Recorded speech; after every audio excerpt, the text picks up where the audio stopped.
Hello everyone, welcome to the second module of Statistics and Probability full course. My name is Sumit Shukla, a senior data scientist and an educator. In this particular video, we'll be talking about probability. So let's get started. So now let's start with the topic probability. Now we started with descriptive statistics. We have to talk about inferential and hypothesis. But before we can move forward to understand inferential and hypothesis, we have to first of all understand what is probability. You guys must have learnt about it in your 10th standards or maybe in your college days. But today we will try to understand the most important topics within probability which will help you to understand inferential and hypothesis. So let's start understanding probability. Now, the term probability, most of you are familiar with this. So before we talk about probability, we have to understand what is a random experiment. Random experiment. Random experiment is a particular experiment in which you are not certain about the outcome. For example, if I toss a coin, I am not certain if I will be getting a head or a tail, right? If you are certain about it, then we don't need probability, right? So let's say if I already know that the coin is going to land as head, then I don't need probability, because probability is all about finding out what is the chances of getting a particular event, right? So what is a random experiment? It is something, or it is basically an experiment or an event for which I am not sure about the outcome. I am not certain about the outcome.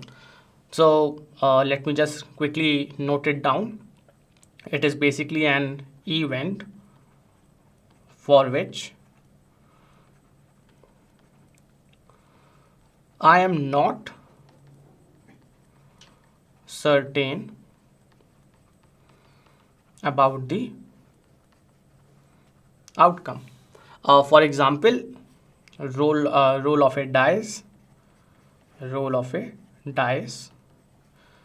Now, if I roll a dice, I know that I may get 1. So either 1, 2, 3, 4, 5 or 6. But am I certain that I will be getting a 1? No. Am I certain that I'll be getting a 2? No. I may get any of the outcome within 1, 2, 3, 4, 5, 6. So rolling a die is particularly a random experiment because I am not certain about what is going to be my outcome. Similarly, let's say about my birthday. So now you are not certain about what is my birth date, but there is a difference. If I talk about my mother, she is very much certain about what is my birth date. So for my mother, my birth date is not a random experiment. But for all of you listening, my birth date is a random experiment because it can be anything. It can be any year, it can be any month, it can be any day. So sometimes a random experiment or the uncertainty is maybe because of the lack of information. For example, my birth date. If you know about me, if you are my friend, then you might be very much certain that my birth date is in this year, this month and this date. So there is a difference between a random experiment for which you are uncertain about the outcome and some event for which you are certain, like my birth date. So that is not a random experiment for my mother, but for all of you, it is a random experiment.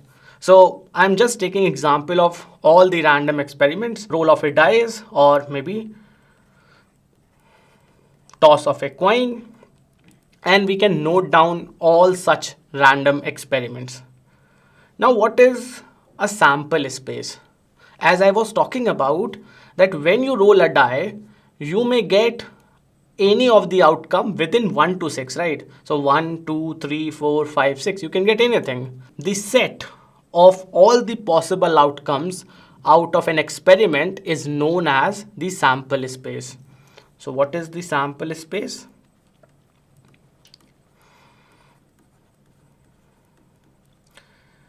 The set with all the possible outcomes out of an experiment. So if I take the example of roll of a dice, I may get 1, 2, 3, 4, 5 or 6. So this is my sample space for rolling a dice. For toss of a coin, now if the coin is a fair coin, which basically means one side will be head and one side will be tail. So I may get either a head or a tail. Now this is basically my sample space for the random experiment toss of a coin.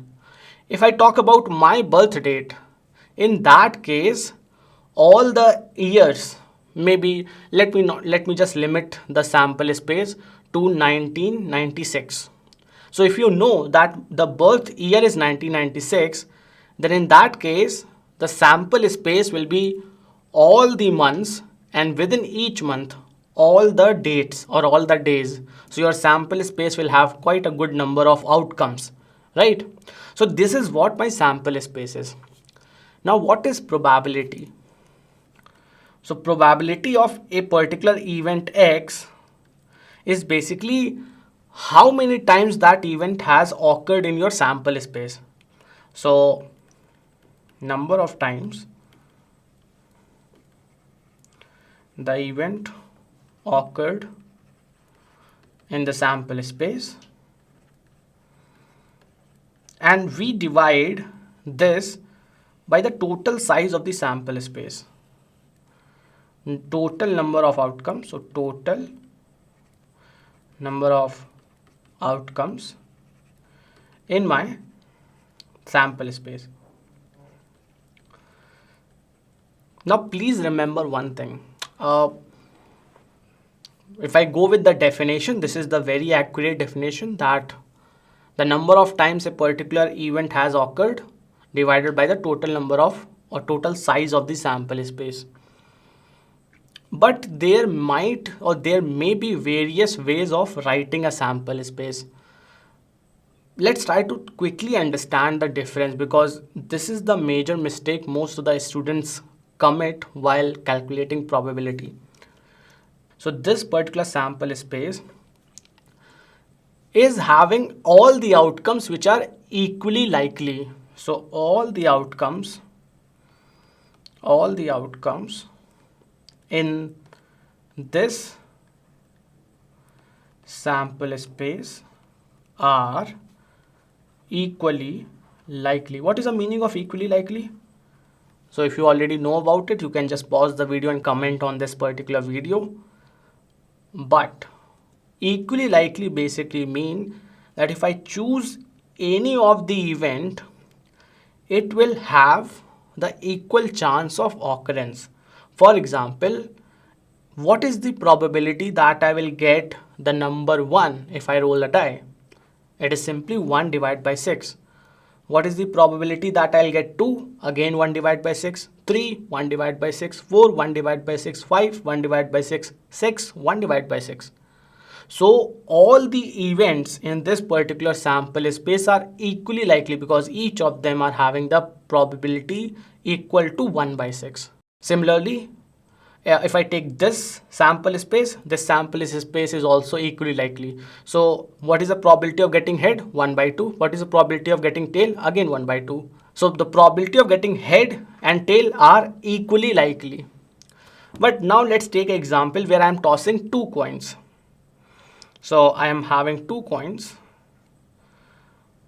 My drawing is really good, so I'll use my skill over here. So let's say these are my 2 coins. Now what are the possible outcomes? I might get a head, a head tail, a tail head, or a tail tail, right? Now what is the probability that I'll get a head and a head? Like both coins land with the face head and head. This is 1 divided by 4 because here I'm having total 4 outcomes and the probability of getting headed is only one event is there. So the probability of getting headed is 1 by 4.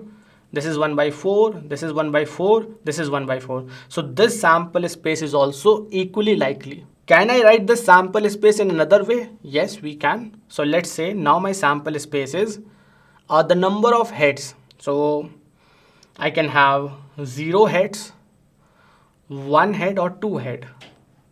This is also a sample space, but there is a difference. This sample space is not equally likely.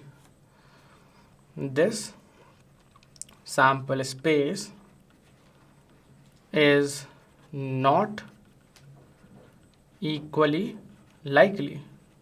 So the probability of getting 0 head is 1 by 4.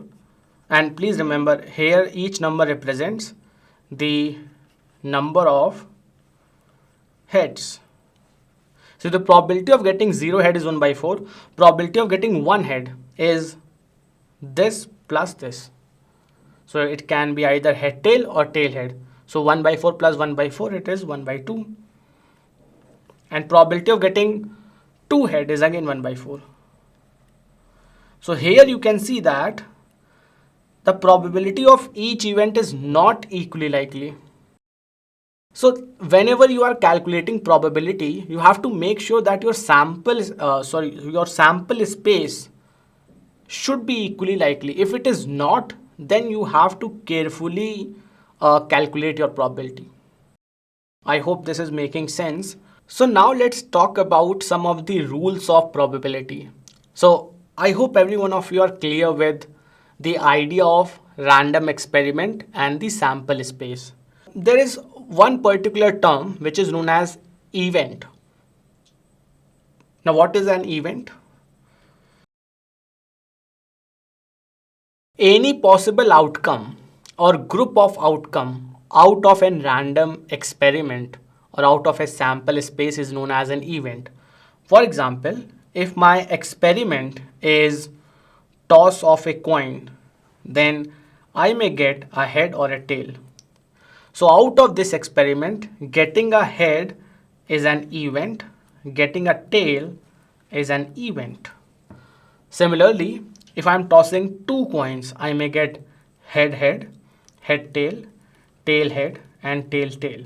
In this case, getting 2 heads is an event, getting 1 head is an event, getting no head is an event. So all of these are my events. So event is nothing but a particular outcome or group of outcomes out of a sample space. So outcome or group of outcomes out of a sample space. This is my event. So what all we have talked about? Number 1, random experiment. Number 2 is sample space. And the 2 ways in which we can write the sample space. One is equally likely sample space. Other one is not equally likely. The third topic which we talked about was event. Now let's talk about the rules of probability. So when you are using probability as a measure or as a tool to basically calculate the possibility or probability of a particular event, there are some rules which we have to keep in mind. So let's talk about them.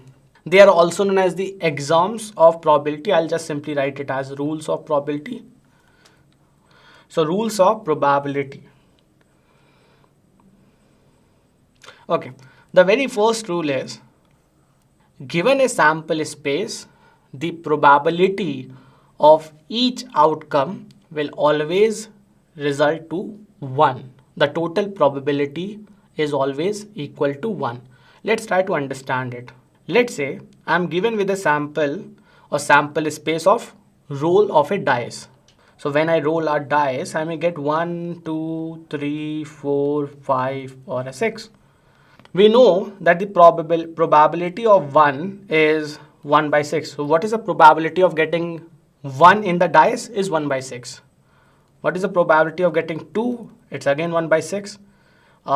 Probability of 3, again 1 by 6, and this is equal to probability of 4, probability of 5, and probability of 6. All is 1 by 6. Now if I take the sum, probability of 1 plus 2 plus 3 plus 4 plus 5 plus 6. If you do the quick math, you will find out that it is equal to 1. That is my first rule. So summation of pi, where I is running from 1 to n, or I is over my sample space. So I'll just simply write where I belongs to my sample space. The sum of all the probability is always equal to 1. This is my first rule. Let's talk about, so let me just formally write it down so that you guys are having all these notes, and whenever you prepare for your interview, if you just read all the note, it will be very easy for you to pass your statistics round. So the sum of all probability over the sample space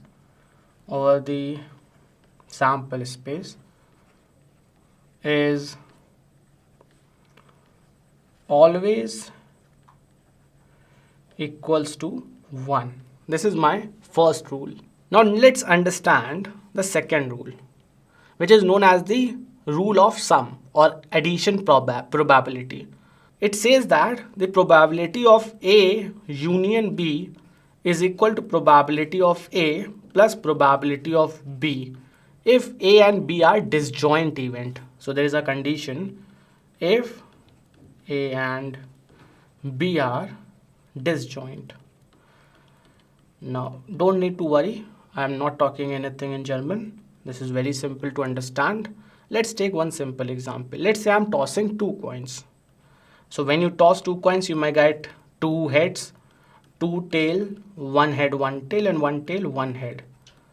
Now if I ask you, what is the event of getting 2 head, or so let's take, what is the event of getting 2 different outcomes? So let me write it down. What is the event of getting both coins with different outcome, which basically mean both coins land into a different outcome. So one is head, so another one will be tail. If one is tail, another one will be head.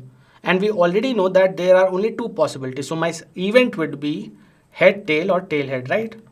Let's call this event as event A. Now we have another event where both coins lands into same outcome, which basically means if coin 1 is head, coin 2 is also head. If coin 1 is tail, coin 2 is also tail. So this is same outcome. So both coins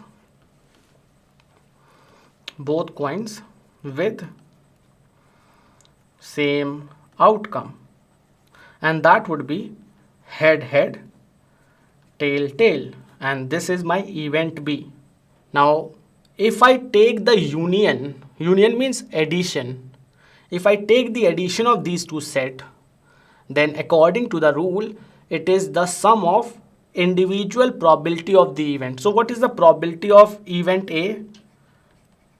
If you guys have understood, you can simply answer this, and you can add your answers in the comment section. So the probability of A is, there are 2 outcomes which matches my condition. So head tail and tail head. There are total of 4 outcomes in my sample space. So the probability is 2 divided by 4, which is simply 1 divided by 2. Similarly, probability of B is also 2 divided by 4, which is 1 divided by 2. Now if I take the sum, or if I take the union of these 2 events, so what is the union of A union B? A union B means I will combine all the events in my sample space. Now since we do not have any common element, my union would simply be head tail, tail head, head head, and tail tail. And if I ask you what is the probability of A union B, you will just simply say it is 4 divided by 4, which is 1. Now if I add these two probability of A plus probability of B, you can simply add 1 by 2 plus 1 by 2. This is also 1, right? So that basically means if two events are disjoint, so here you can see event A and event B are disjoint. Why I am calling them as disjoint? Because they do not have any common event. You can see that in event A I am having head tail, in event B I am having head head tail tail. There is no common event. So when two events A and B are disjoint, they do not have any common event, then the probability of the union is always equal to the individual sum of probability, and this is what we were trying to prove. So let me just quickly highlight this, and this is my second rule of probability. This was my first rule, this is my second rule, and this rule is only applicable when your two events are disjoint, where we have taken this example, A and B are disjoint because it does not have any common event among them, right? Simple. Now let's understand the third rule. And third rule is also very much closely associated with the second rule, where we proved that probability of A union B is always equal to the probability of A plus probability of B if A and B are disjoint, right? Now, there is one more rule. If they are not disjoint, then probability of A union B is probability of A plus probability of B minus probability of A intersection B. Again, you guys would be thinking that it is something German, but not. Let's try to understand it. In order to understand it in a better way, we will take the example of playing cards. And I hope most of you would be aware about the playing cards. But if you are not, don't need to worry. Let's try to write down the complete details about how many playing cards we have, what are the various suits and everything. So in total, a playing card or a deck of playing card comes with 52 cards with 4 suits. So we have club, spade, heart, and diamond. Now if you guys are aware about it, then you can easily point it out that club and spade, these are two black cards, while heart and diamond, these are my red cards. So club and spade are my black cards. Now club is having 13 cards, spade is having 13, heart 13, and diamond 13. So each of them is having 13 cards. Now which all 13? So let's write down the complete structure. So each suit comes with total of 13 card, which starts with ace, a card of ace, then 2, 3, 4, 5, 6, 7, 8, 9, 10, and then 3 cards which are known as the jack, queen, and king. Now this is the complete portfolio of your playing cards or the deck of a playing cards. Now let's try to calculate some probability of some events. So what is the probability of getting a jack? What is the probability of getting a card which is a jack card? Now we already know that a jack or card of a jack can come from any of the suit. So I may have a jack from club, so I'll write CJ, club of jack or jack of club, you can say anything. Then we have a spade. I can get a jack from a spade. I can get a jack from heart. I can get a jack from diamond, right? These are the total 4 outcomes or total 4 favorable outcomes. While the total number of outcomes or total number of events in my sample space is 52 because each card is a outcome, right? So the probability of getting a jack is 4 divided by 52, right? What is the probability of getting a black card? Now we already know that club and spade, or let's simplify the question so that I can demonstrate you the rule that we are trying to prove. So what is the probability of getting a heart? Now we know that there are total of 13 hearts, because heart itself is a suit. So we have 13 cards belong to heart and total are 52. So the probability of getting heart is 13 divided by 52. What is the probability of getting jack and heart? Now before we jump to the answer, I know most of you would have already calculated the answers. Let's try to note down all the outcomes which matches this condition, and then it will be easy for us to understand if we are going in the right direction or not. Jack and heart, which basically means the card need to be a jack card and the card should be a heart. Now if you closely try to understand this problem, you will find out that it is only one card that can satisfy these two conditions. A card which is jack plus it also belongs to a heart. So the probability is 1 divided by 52 because I will have only one card which is heart of jack or jack of heart. Now what is the probability of jack or heart? Now or means nothing but the addition. Before we calculate this probability, let's write down all the outcomes or all the events.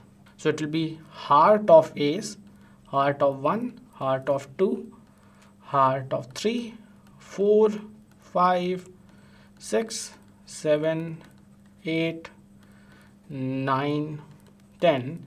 Then heart of jack, heart of queen, and heart of king.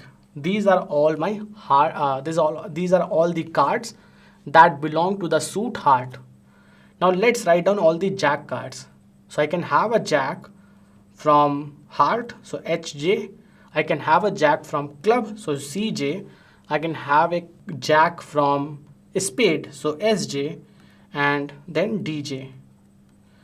Now if I combine them, if I take the union of them, so let's call this as event B, this as event A. If I take A union B means I have to create a set which is having all the events from A and all the events from B. But if there is an event which is replicating for 2 times, I have to only pick one of them, right? So if I combine them, you will find out that there is one event which is common in these two sets, and this is this card. Let me just quickly circle it. So heart of jack, this card is available in both these sets, right? And if I have to combine these two sets, I have to count this particular card only for one time. So if I write down all the combined event, it will be from heart of ace, heart of 1, heart of 2, heart of 3, 4, 5, 6, 7, 8, 9, 10. Then heart of jack. Now I have counted it already for one time. Then heart of queen, heart of king, and then I will write down these 3 cards, which is CJ, SJ, and DJ. Now how many events I am having in this? So 1, 2, 3, 4, 5, 6, 7, 8, 9, 10, 11, 12, 13, 14, 15, 16, 17. The mistake is this is not H1, this is H2. So after ace, it starts from 2. So I should not be writing this. In that case, my outcome will be 16 divided by 52. Probability of jack or heart is simply 16 divided by 52. Now, if I go with the formula, what is the probability of getting heart? It is 1, 2, 3, 4, 5, 6, 7, 8, 9, 10, 11, 12, 13. So this is by 13 divided by 52. This is 4 divided by 52, right? If I add them without subtracting this common event, I will be basically counting this card for 2 times, which is wrong, right? If I have to add these two set, I have to make sure that I'm just counting this card for 1 time, because logically I have only 1 card, right? So that is the reason when I'm combining them, I will write probability of A plus probability of B minus the common card or common event which occurs in these two sets. So A and B. Now if A and B is 0, A and B can only be 0 when the two sets are disjoint. I will go back to my rule number 2. So if A and B are disjoint, probability of A intersection B is 0.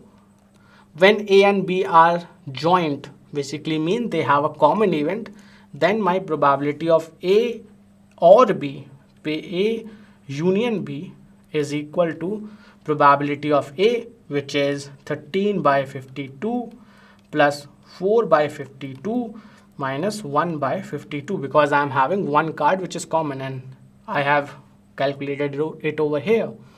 So this will be total of 17 minus 1, which is 16 divided by 52, which is my third rule of probability.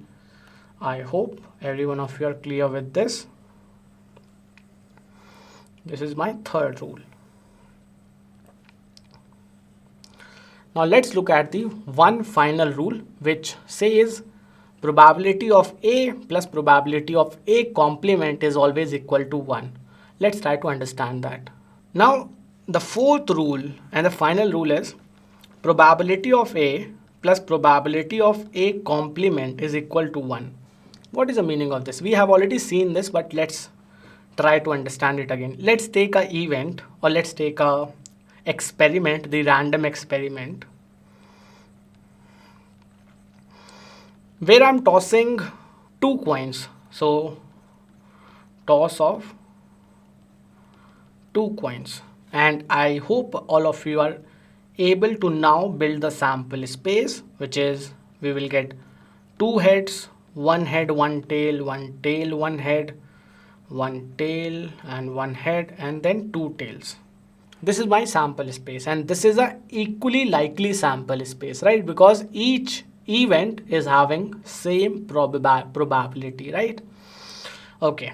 Now, if I ask you, so let's say event A represents both coins lands up with same outcome. Both coin lands up with the same outcome. What is the complement of this? What is the meaning of complement? The opposite of this statement. So I'm saying both coin lands up with same outcome. So the opposite of this is both coins did not or does not lands up in the same outcome. So let's write the complement. Both coins does not lands up with the same outcome. Now what is going to be the event for A? It will be H and tail tail. The complement of this will be H tail, head tail and tail head. Now if I add these two probabilities, so probability of A is 1 by 2, probability of A complement is also 1 by 2. So probability of A plus probability of A complement is also equal to 1. This is a very important rule because sometimes you need to calculate the probability of a sample space and you just know one event. Then it is simply you can use this probability rule and you will be able to land up in the probability that you are looking for. I hope all of you are now clear with all the 4 rules of probability, which is the addition of or the sum of all the probability over the sample space is always equal to 1. Second one is probability of A union B is equal to probability of A plus probability of B if A and B are disjoint. If they are not disjoint, then you have to subtract the probability of A intersection B. And final one is probability of A plus probability of A complement is always equal to 1. Now let's try to understand the various types of events. A particular event or 2 events can be dependent or independent. These 2 terms might be familiar with you, but now let's try to understand them with an example. So now let's try to understand what is particularly dependent events and independent events. Dependent.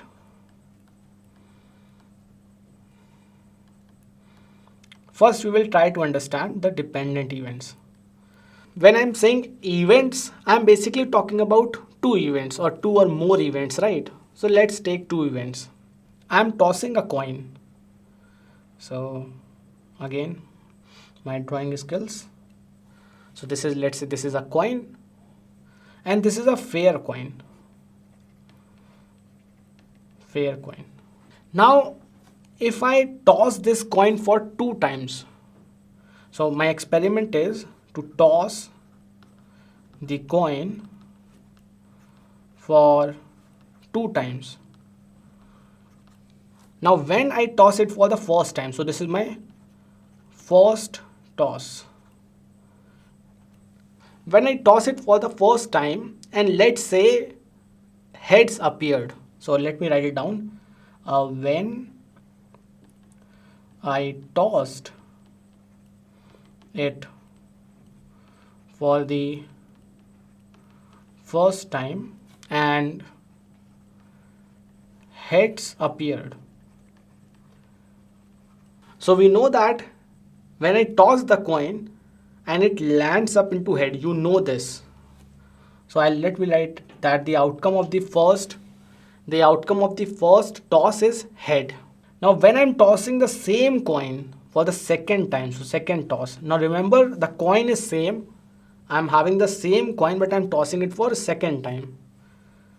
Now when I toss it for second time, is it more likely that I would get a tail because the first one was head? So my question to all of you is it more likely that we would get a tail since the first outcome was a head? Now all of you would say no. Why?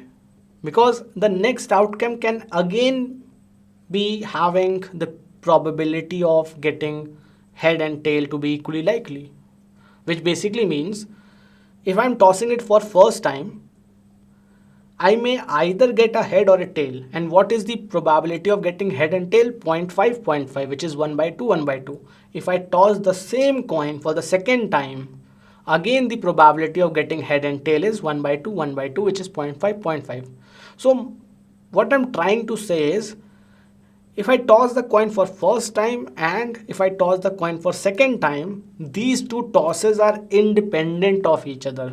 The probability in the second toss is not getting influenced with the outcome of the first toss. If my outcome in the first toss is head, in the second toss it is not influencing, right? In the second toss it can be still be head or tail. So in simple words, first of all, the answer for this question is no.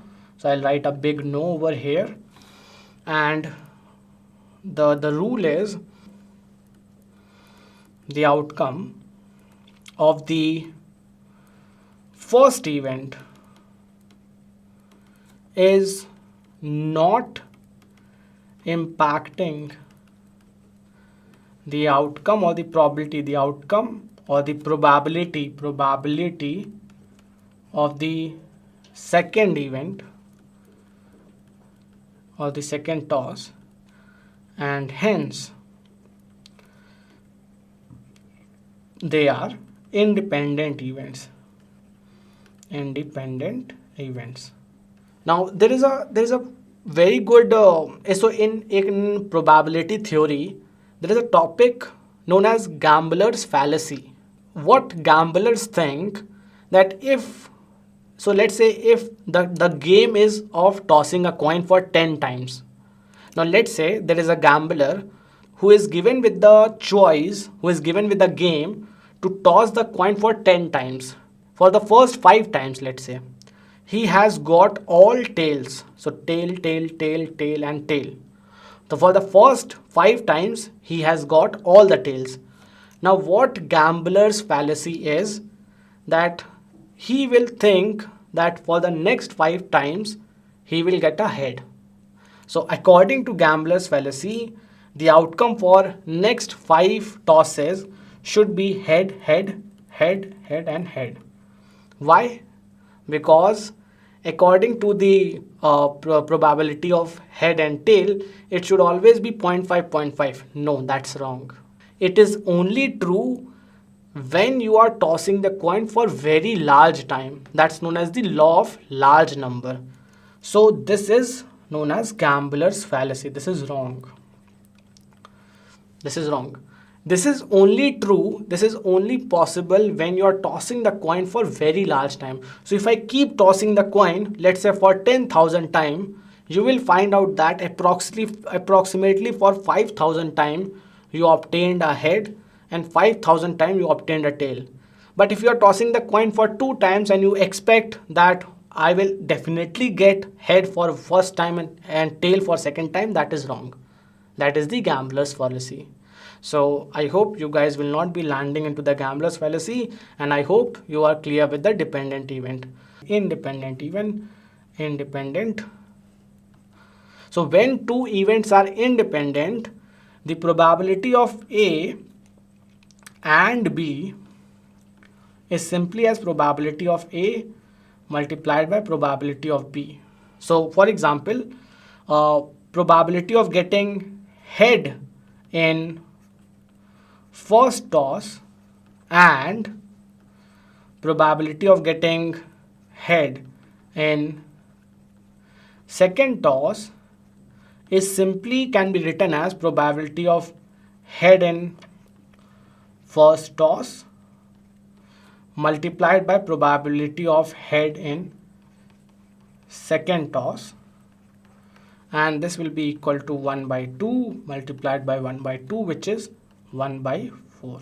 I hope you guys are clear. Let me just quickly show you one example of gambler's fallacy which proves that when you toss a coin for very large time, then only the probability of head and tail will be closely or approximately be equal to 0.5 and 0.5.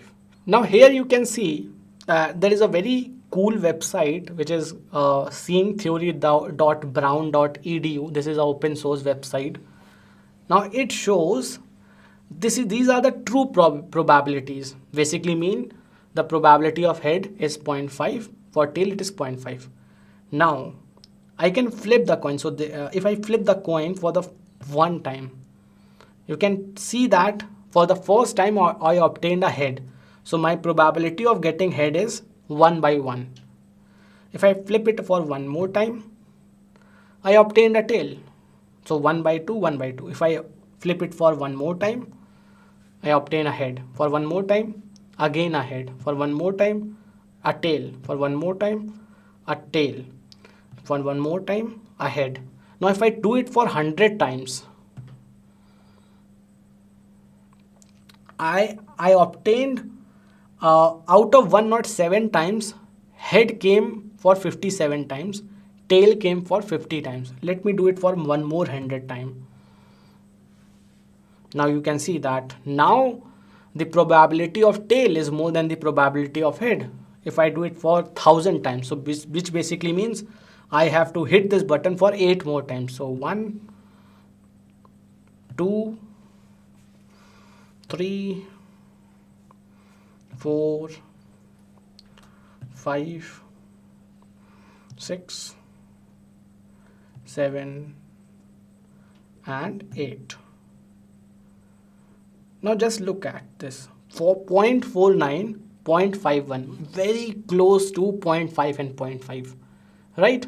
So this is the law of large number. If I perform the experiment for very large time, then my observed outcome or observed probability will be close to the true probability, which is 0.5 and 0.5.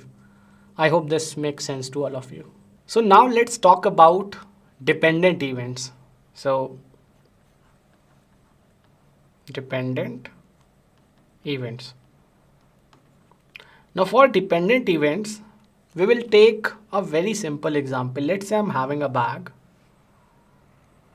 and this bag is having, let's say,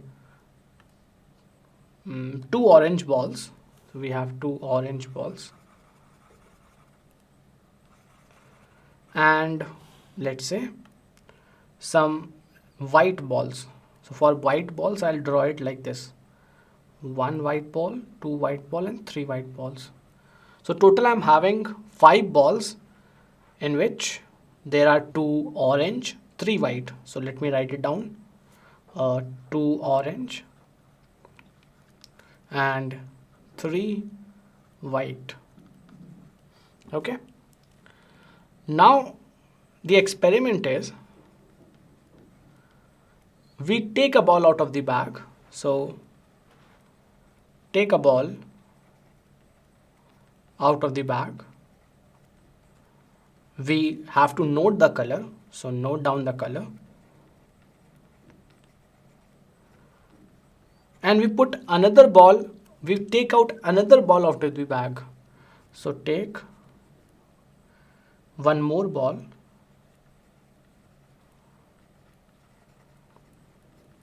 out of the bag. And then we note the color of that ball also. Note down the color. Now please carefully remember that this experiment is without replacement. So let me just quickly demonstrate this example. Let's say this is my bag, and this bag is having 2 orange balls and 3 white balls. Now what is the experiment? I have to take a ball out of the bag. So this is my orange ball, and I note down the color. So we will write orange and we keep it outside. Then we again take a ball out of the bag. This is a white ball. We will note down the color and we will keep the ball out of the bag. So this is what is my experiment. I hope everyone is clear. Now my question is, we have to calculate the probability that I get a orange. So O. So first ball happens to be orange, second ball happens to be white. So what is the probability that I will get first ball as orange and second ball as white? Now let's solve this problem step by step. When I am taking out the first ball, so this is my first ball. First ball. When I am taking out the first ball, the bag is having 3 white and 2 orange, right? So initial is 3 white and 2 orange. Now what is the probability of getting a orange ball or an orange ball? Probability of getting an orange ball. This is simply be 2 divided by 5. Why? Because I have 2 orange ball and there are total of 5 balls. Now I have taken this ball out of the bag. So the bag is now, so I will take this ball out of the bag. This ball is out of the bag now. Now the bag is left with one orange and three white balls. 1, 2, 3. Now what is the probability that my second ball is a white ball? So probability of second ball is a white ball, but there is a condition given to us. So given that, so this symbol means given that the first ball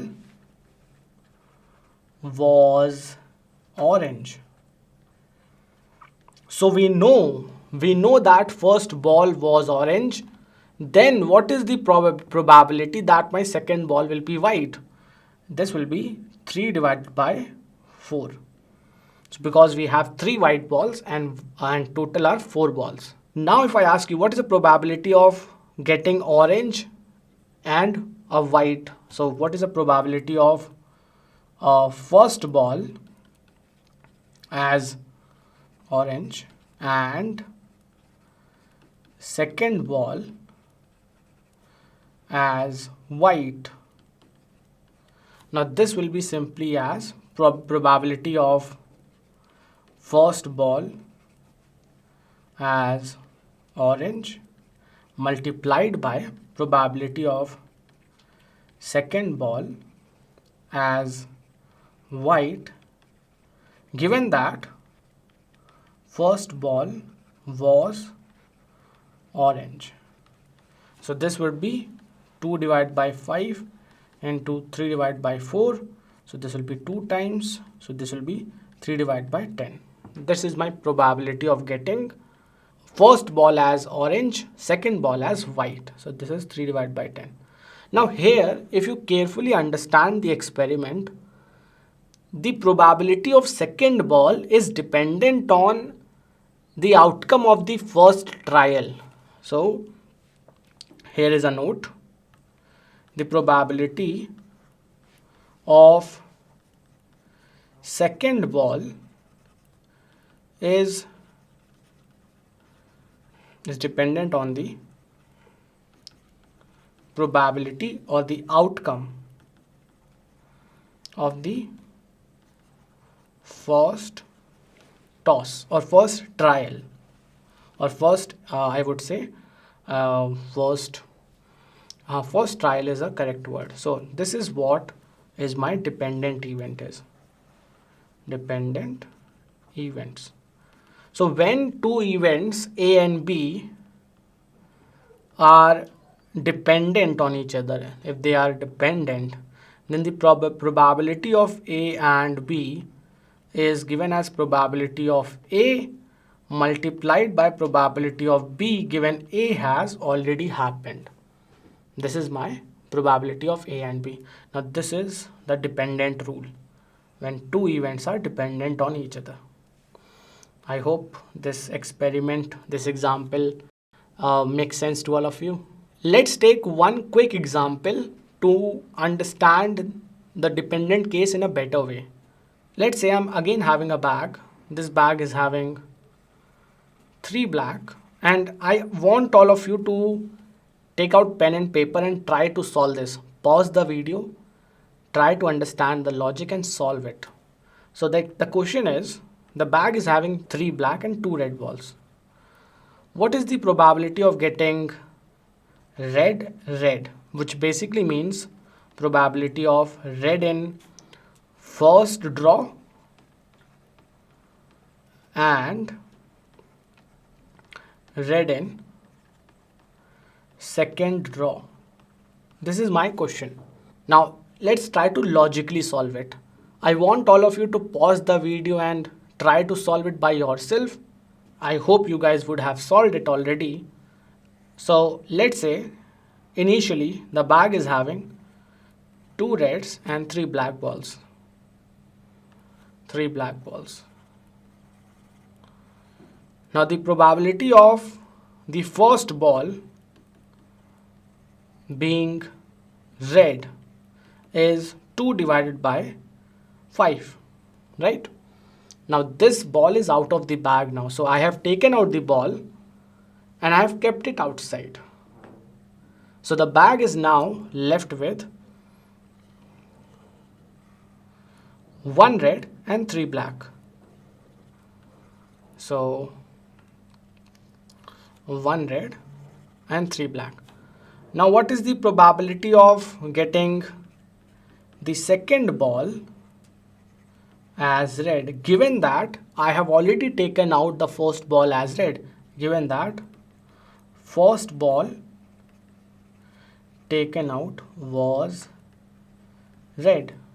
Now this would come out to be 1 divided by 4, because I am left with 1 red ball and total balls are left are 4. So what is the probability of getting red red, which basically means red in first trial and red in second? This will be probability of first ball as red multiplied by probability of second ball as red, given first ball taken out was red. So this would be 2 divided by 5 multiplied by 1 divided by 4. This is 1 divided by 10. I hope you guys were able to solve this question. Now let's talk about random variables.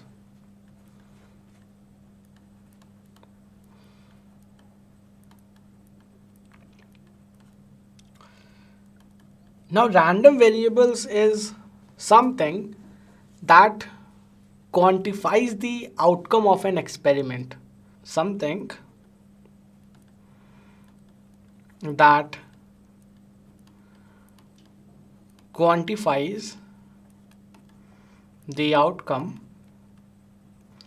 of an experiment. Now let's try to understand it in a better way.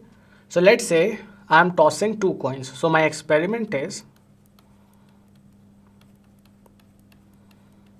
toss of 2 coins. Now the sample space for this would be 2 heads, head tail, tail head and tail tail. Now how I can quantify the outcome? What is the meaning of quantification? Converting the outcome into a number or mapping the outcome into a number. So let's say my random variable can be, so RV, assigning the variable with a sign or alphabet x. So my x can be number of heads in a toss of 2 coins, in a toss of 2 coins. Now this is my random variable and this will map the outcome of the random process, which was toss of 2 coins, into numbers. I will get 2, 1 and 0. How? So if I write head head, head tail, tail head and tail tail. Now this corresponds to 2 heads. So the number of heads when you toss 2 coins can be 2 heads. This both quantifies to 1, because in both of these outcome I am getting 1 head and this is mapped to 0 because there is no head. So 2, 1, 0, this is my random variable x. Similarly, I can have a random variable y with number of tails in a toss of 2 coins. In a toss of 2 coins. So let's say y will also represents 2, 1, 0, right? I can have 2 tails, 1 tail or 0 tail. I can also have a random variable where I have taken a random number. For example, let's say I have stated that if you get, so there is a game, let's say there is a game which says if you get 2 heads, I will give you 10 rupees. So you win 10 rupees. You win 10 rupees. For any other outcome,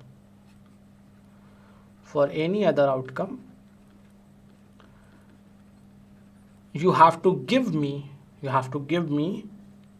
5 rupees. So you pay 5 rupees. Now in this case, let's say I'm interested in the amount I can win. So x is my random variable. X represents the amount or the total price. So the amount I can win, and it can either be 10 rupees. So I will write plus 10 because it is a gain for me. So plus 10, and minus 5 because minus 5 represents loss. So here what I have done, if my experiment is having these four outcomes, then this is mapped to plus 10 and all of them are mapped to minus 5. This is also a valid random variable. Now random variables are essentially divided into two categories. A random variable can either be a random variable can either be discrete or it can either be continuous. Now what is discrete random variable, or what are the discrete random variables? Well, discrete random variables are those variables for which the outcome can be quantified into integers which are countable. For example, number of heads in a toss of two coins. I know it can be either 0, it can be either 1, it can be either 2. But if I ask you about you completing watching this video, so how much time you will take to watch this video? Now it can be anything from minus infinity to plus infinity. You can take 1 hour, you can take 1 hour 5 minutes, you can take 1 hour 5 minutes 50 seconds. There are endless possibilities, right? Let's take a simple example. Let me just go to a next page. For discrete, first of all, we'll take example. For discrete random variable, the outcome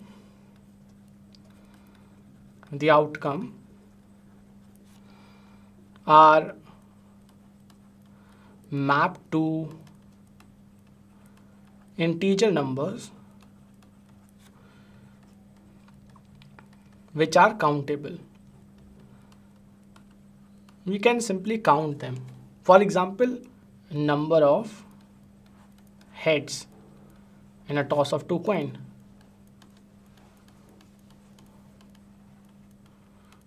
Or let's take one more example. Let's say there is a person who is trying to shoot a particular target. So this is my target. Here I am having the person, and this person is trying to shoot the target. So here is the target. Now let's say this person is trying for 10 times. So if the person try to shoot the target for 10 times, then what can be my random variable? My random variable can be the number of times the person hits the bullseye. So my random variable x can be number of times the person hits the bull's eye. Now if you closely observe, this random variable can only take integer numbers. So I can only get, so the person can either hit the target or hit the bullseye for all the 10 times, maybe for 9 times, for 8 times, for 7, 6, 5, 4, 3, 2, 1 or 0. 0 means the person was not able to hit the target for any time. This is my discrete random variable. Can this variable take any value other than all these possibilities that I have written? Can the random variable x that you can see on your screen, can this variable take 1.7? No, it cannot take 1.7. Similarly, this random variable cannot take 10.5 or maybe 9.11. So it can only take these limited numbers. So this is why this is known as a discrete random variable. Let's talk about continuous random variable. Now, continuous random variable can take many values. The outcome are many possibilities. So for example, let's take first of all an example. The time an employee takes to commute from home to office. Now this is my random variable x, the time an employee takes to commute from home to office. Now this can be anything. Let's say we have defined a range. Minimum is the person minimum takes 10 minutes, maximum is let's say 1 hour. Or let's say we will keep the scale in minutes itself. So we have written 10 minutes. So this is 10 minutes. And the maximum is 60 minutes. Now between these two minimum and maximum, between this range, I can have endless numbers, endless, right? There can not be a particular point that I can pinpoint. I cannot say the person would take 10 minutes, 5 seconds, 3 milliseconds, 2 nanoseconds. It can be endless possibilities, right? So this kind of random variable is known as the continuous random variable. So here x represents my continuous random variable. When I talk about discrete random variables, there are some properties and distributions associated with them. Similarly for continuous random variable. The reason we are talking about it is because we wanted to generalize them. I will talk more about them. I will talk more about how we can generate a distribution out of them. But before that, let's briefly talk about a very important topic known as expected value. And we will take this example to calculate the expected value. What is the expected value? So I'm just taking a topic out of the random variable to talk briefly about expected value. And then we will jump to distributions.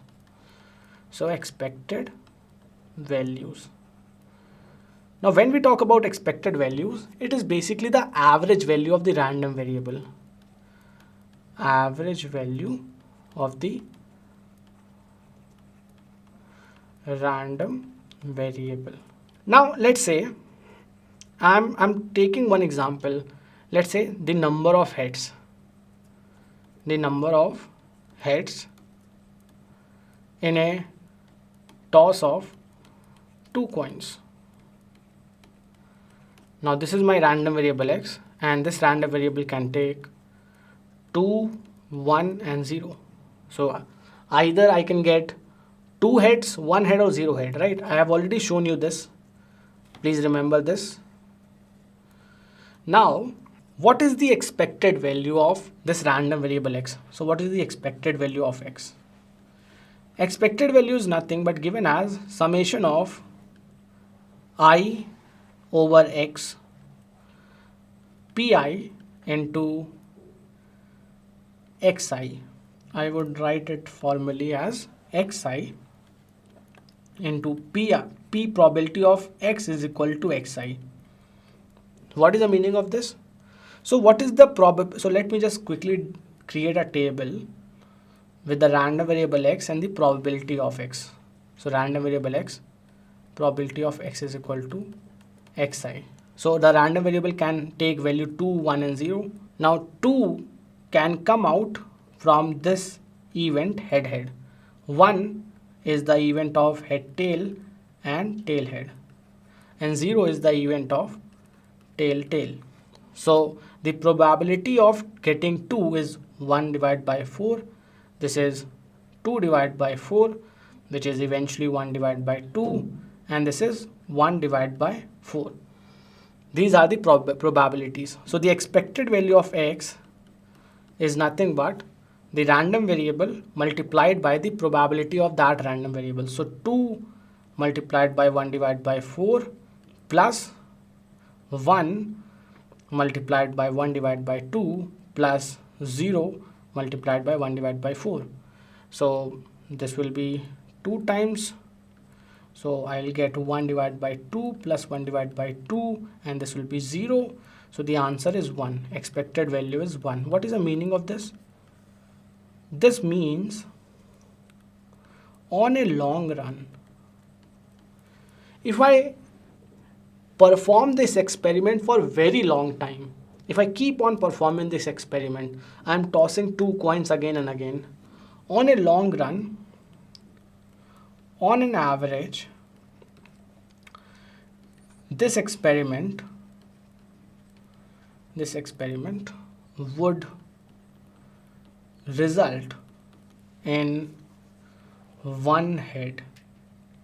So on a long run, you will observe that you are getting 1 head. This is the mean of this random variable. If this is not making sense, let's take a example in a game format, and then you will be able to connect with it. Let's say now I am having the same experiment. The experiment is toss of 2 coins.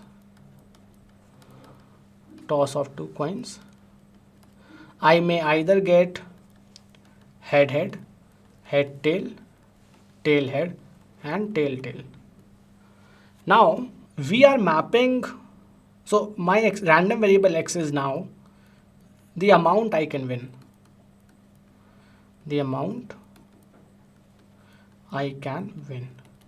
Let's say 2 people are playing some game, and the condition of this game is if the person tossing 2 coins, or if the person tossing a coin for 2 times gets both of them are head, the person wins 10 rupee.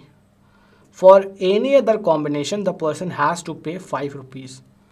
So the random variable x is plus 10 or minus 5. Now I'll quickly create a table. This is my random variable xi. This is probability of x is equal to xi. So person can win 10 rupees, so plus 10. Person can lose 5 rupees, so minus 5. What is the probability of winning 10 rupees? You can see the probability of winning 10 rupees plus 10 can only come when the person has obtained both head, which is 1 divided by 4, right? Probability of losing 5 rupees is getting either of the event, which is head tail, tail head, and tail tail. So head tail, tail head, and tail tail, and this is 3 divided by 4. Now I'll calculate the expected value of x, which is 10 1 divided by 4 plus minus 5 and 3 divided by 4. Now this will be 2 times 2, 2 times 5. So this will be 5 divided by 2 minus 15 divided by 4. Or for easy calculation, let's keep them, let's not cancel out the 4, because the denominator is both 4. So I'll get 10 divided by 4 minus 15 divided by 4. This would be denominator is 4. 10 minus 15 is minus 5 by 4.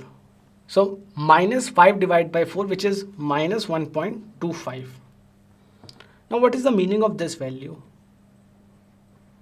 This value basically means on a long run, if you play this game for a very long time with your friend, on a long run, on an average, you would end up losing 1.25 rupees per game. So this is a loss for you. What was my random variable? The amount I can win. The random variable ends up in a negative value, which is minus 1.25. So on a long run, if you perform this experiment for a very long time and you play this game with your friend, then you will end up losing 1.25 rupees per game. And that is what you should do. So when you're playing a game, please make sure the expected value should always turn out positive for you. And you would have heard about this term, the house always wins.